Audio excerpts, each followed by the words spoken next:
Welcome back, everyone. Greatly appreciate you tuning in here today. So right now we are working on rotating the tires here on the Tacoma. I've already gotten the tires off, so we're just simply trying to get the tires back on the truck. As you can see, I do have it on jack stands, but I also have the bottle jack just holding up just in case, because I'm not exactly too sure about that right there. Plus the bottle jack does give me a little bit more height to be able to lift up this tire off the ground, just because of the suspension. What happens is that when you lift up the vehicle, the suspension does start to sag because the suspension is supposed to push down and help cushion the ride. And so as this goes up, the tire starts coming down. So you have to get a high enough elevation to be able to get this tire off of the ground. Now with that one, it's a little bit easier just because you can kind of get that bottle under there on that back axle and lift it up. And that one's a little bit cleaner and easier to get to. So one of the most important things that you're going to be doing here when you're putting on your tires and taking your tires off is go ahead and make sure, one, your emergency brake is set. That can be different kind of vehicles, but also to go ahead and have a block placed behind at least one of your tires, if not two of them, depending on what you're doing. So here I just have a regular old cinder block. It looks like it's slightly moved. You just make sure that it's set in place right behind that tire so that way it does not roll back on you. As for the Tacoma trucks, for the first gen, we have this little emergency brake that you go ahead and pull out. Basically that just locks up the brakes, so that way, in case that brake, or either one of those two fails, depending on whatever happens, one of them is sure to work and to keep you safe. So before you can get to the lugs, just need to go ahead and use your pry bar, screwdriver, whatever, go ahead and pop that off. So because the vehicle weight is here, it is going to be keeping this tire grounded, because if we were to go ahead and try to break up any of these bolts with a pry bar, not the pry bar, but you know what I mean, with this wonderful thing. My brain's fried today.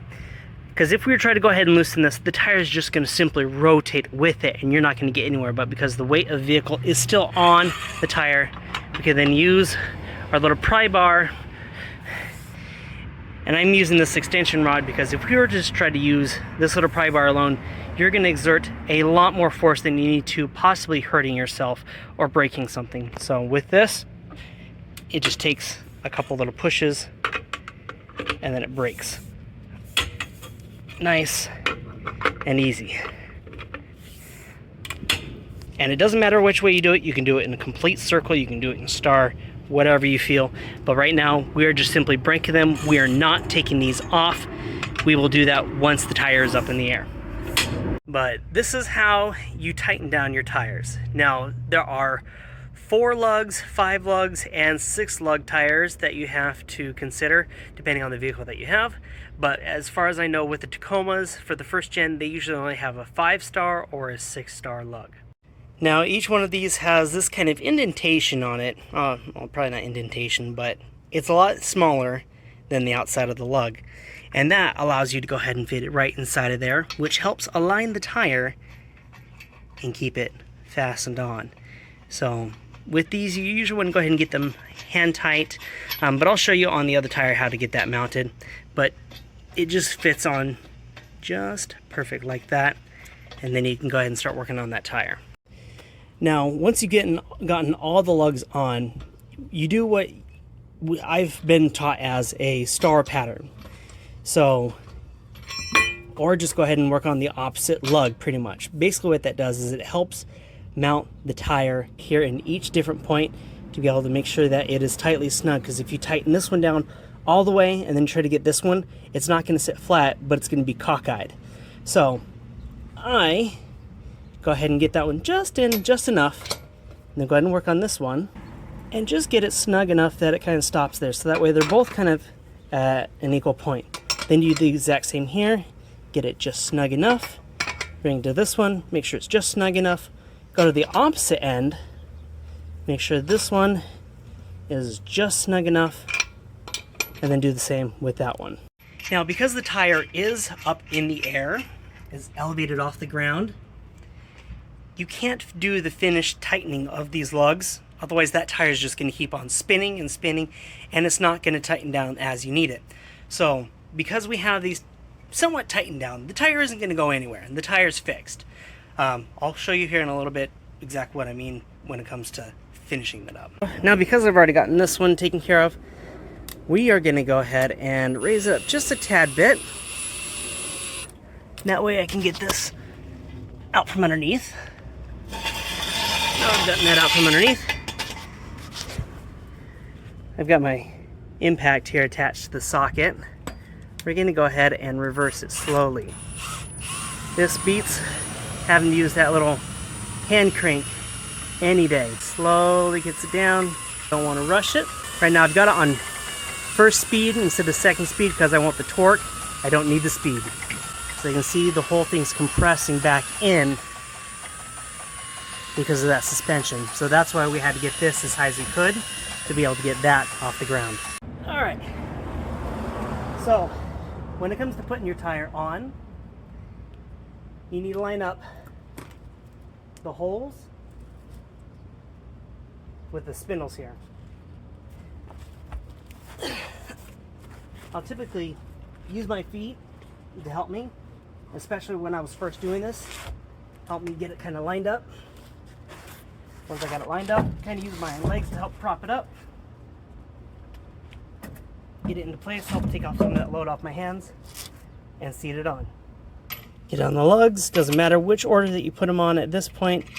As I mentioned, it's just important that you get the lugs on, free up your legs from having to hold on to it. And then once you get these on, then you go ahead and repeat what I just showed you here prior and get those fitted. Now, just because my impact makes this a lot faster and easier doesn't make it any safer. You still need to be careful about where you place it and that you don't bump any kind of levers like right over there on that jack, because that could possibly cause the vehicle to fall down on top of me. So just be safe. Now that I've dropped the lever, we're going to hit it in reverse and slowly bring it down. Want to match the angle of the jack so that way it doesn't slip out on me. Slowly bring it down until she touches. Now that you have some of your tires down, remember, these have just been snugged. They are not tight. The tire isn't going to move back and forth, for one, because it's on the ground, plus we have the brakes locked, so that's going to work out to our advantage. You can take these, you can hand tighten them. That is going to do you a lot of good. It'll get you from point A to point B. One thing I find is that because it's such a short arm, like literally, it isn't that long. This rim is 16 inches. This thing probably comes up about 10 inches. It isn't that long, so you can use a cheater bar, or B, you can use a little piece of pipe. This pipe is just big enough that it slides right in, and I can come all the way out here to give it a wee bit more torque, which ensures that this tire ain't going to go anywhere. Now, you don't want to crank on it, because then you're going to over tighten it, you're going to start stripping the threads that are on there, and that's not going to be good for you, because now you're going to have to pay out more. So just go gently on it, just enough that it turns, but not too much. But remember to go into that star pattern. So if you have a 5-point lug, you kind of want to work it like you're drawing that star. Try to go like that, that way it evenly bounces. But for this, it's super easy for me, because I just go to one side, then I go to the opposite, work on this one, go to over here, and then I work on that one. That way, I make sure everything is nice and tight, how it's supposed to be, and then I may go through it just one more time, just because now it has snugged down further. I might be able to get a few more millimeters out of that, or maybe like an 1/8 of an inch or something like that, just to make sure that it is tightened down. Now, if you want to find out where your bottle jack is placed, it is going to be right back here behind the passenger seat. You should keep a couple bars back behind here, just a little shorties, just enough that I can get the job done without that. So this just tucks away right back in here. Now, mind you, there's going to be a little hook right here that you are going to have to get past. So if the top part of the bottle isn't collapsed all the way, you are not going to get past this tab. And just to make sure that it stays secured, you tighten it up just enough. And so what it does is then it goes ahead and gets the hook to overlap, keeps that from popping out, and secures itself. And now you know how to take off your tires and put them back on. Stay safe, happy trails.